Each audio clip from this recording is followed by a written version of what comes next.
Hi, I'm Michael Brockman, editor-at-large at Motor Trend magazine. You know, cars have been my life. I work on them, I race them, and I write about them for a living. But to write about them, I have to test drive them first. Now, you don't have to be a race car driver to complete a test drive evaluation, so you just sit back and relax and learn how you can do much of what we do at Motor Trend magazine. You don't need expensive test equipment or even a test track to test drive a car. You simply need to use your eyes, your ears, all your senses while driving on normal, everyday public roads. If you pay attention, the car will tell you what you need to know. Automotive design is pretty subjective. You either like the way a car looks or you don't. But with an automotive loan or lease, you might be in that car for a very long period of time. So I suggest you love the way your car looks. Before you even drive a car, you want to know if it's well made. The secret of good design is in the details. Do what we call a walk around.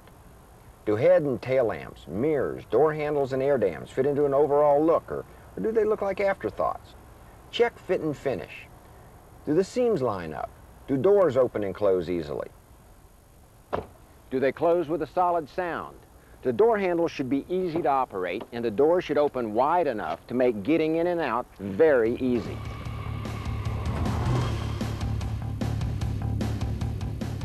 The biggest news in cars today isn't aerodynamics, fuel economy, or even blazing speed. It's safety. The only problem is that you as an individual can't safely test safety, but car companies can and do. Today, all cars must meet tough federal safety standards. Still, it's a good idea to ask questions about particular safety features. In 1996, practically any new car you care to name has at least one airbag. But what about the front seat passenger? Believe it or not, some new cars still don't have dual airbags. So make sure the car you're test driving does. And make sure you always wear your seatbelt. You can bet every race car driver does. Airbags help protect you in severe front-end collisions. But what happens if somebody hits you from the side? That's why today's cars have side guard door beams built right in. They help reduce the risk of injury in side collisions. Do you have children? Then you should consider a car with a built-in rear child safety seat. They're really convenient and they're easy to use. You'll want your car to do more than protect you and your passengers. How about if it protects itself against theft and tampering? A built-in car alarm will do the trick. Plus, your auto insurance company will probably give you a discount to boot.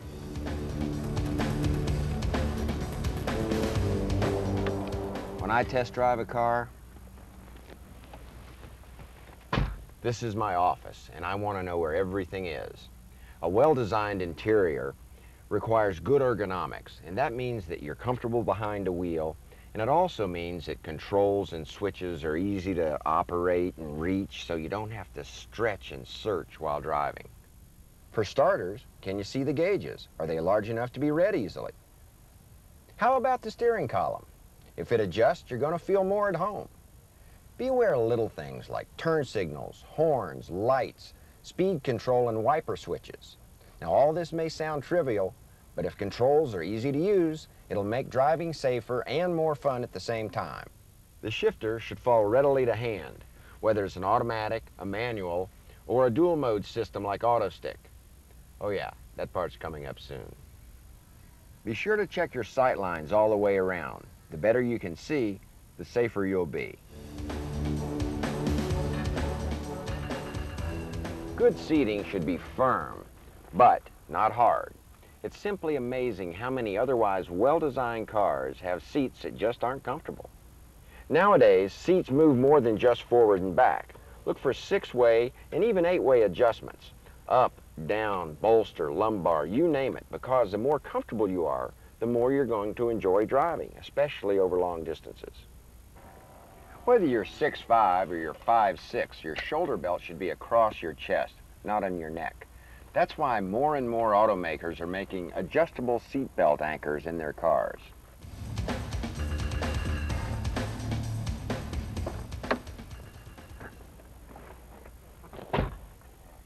You want roominess in a sedan, so don't let a car's looks fool you. A car that looks big on the outside may be less than spacious on the inside. Now, manufacturers use sophisticated instruments to measure interior volume. I suggest you use your arms, your legs, your hips, and don't forget to use your head too. Now, here's a quick way to do a check of what we call the comfort index. First, adjust the front seat the way you like it. Then, play identical twin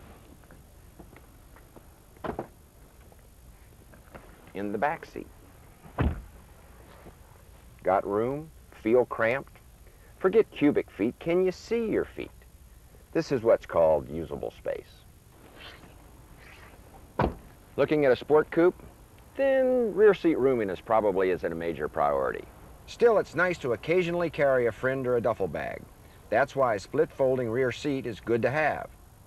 Now, with a sedan, you'll want a trunk that's both deep, wide, and cut low to reduce the amount of lifting you'll have to do when loading and unloading.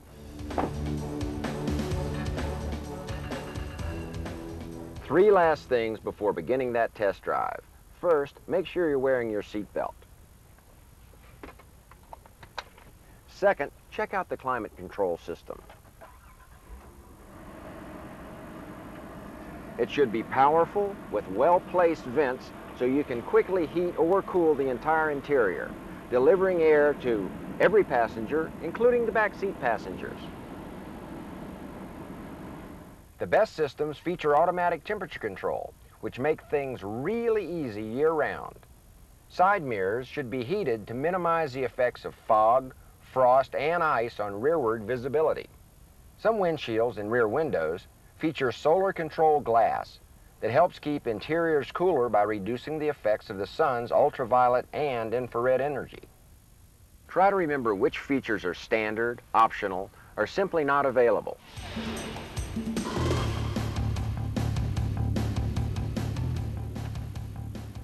Third is the sound system.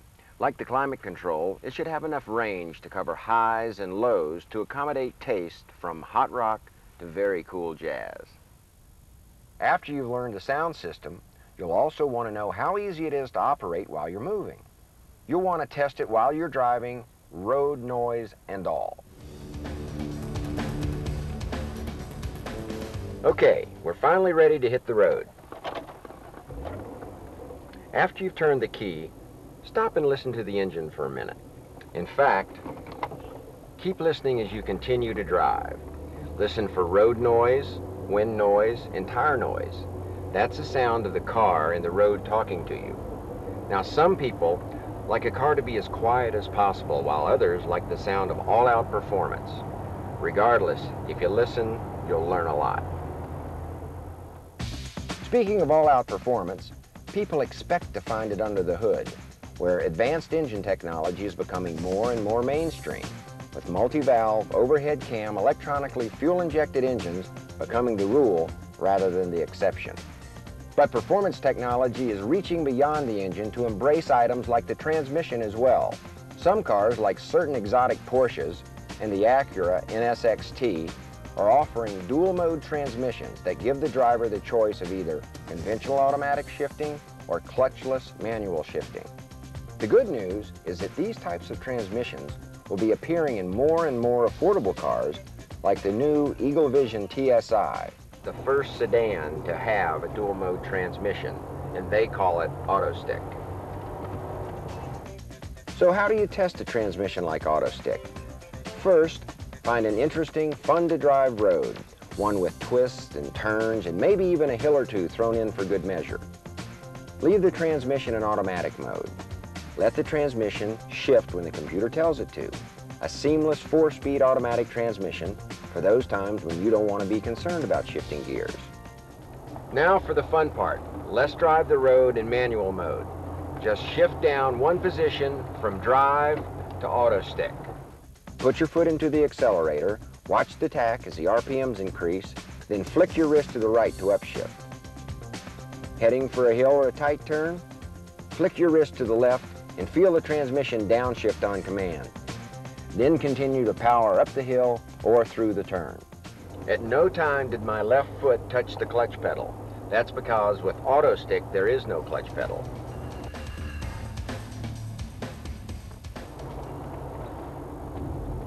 Now let's check out the handling. A lot of factors contribute to a car's ability to handle curves gracefully and to take bumps in stride. Some cars handle well but ride poorly. Others, just the opposite. To achieve that happy medium, engineers have to start with a rigid chassis, then design a compliant suspension and tweak it to achieve balance and harmony. A car that has both is stable and sure-footed, even when you push it hard.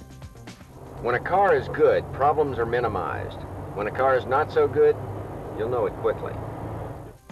Some of today's advanced cars include sophisticated four-wheel, fully independent suspensions that soak up the bumps and slice through the curves. Some suspensions also include gas pressurized struts, as well as front and rear stabilizer bars. A rigid chassis and good suspension can't stand alone. You must have precise steering and proper brakes to complete the package. Steering and braking are equally important and form the basis of what automotive editors and engineers call active safety. You might call it accident avoidance.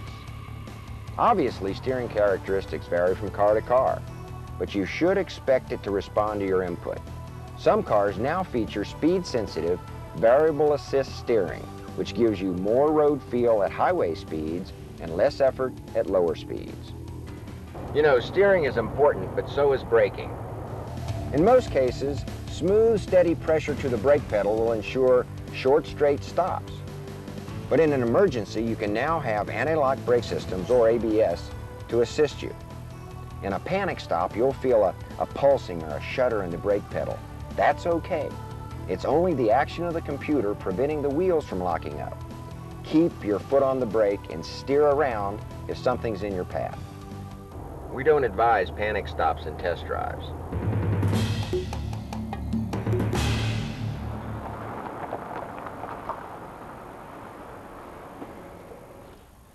Well, believe it or not, we've just completed a test drive evaluation, all done without the use of a racetrack or sophisticated test equipment.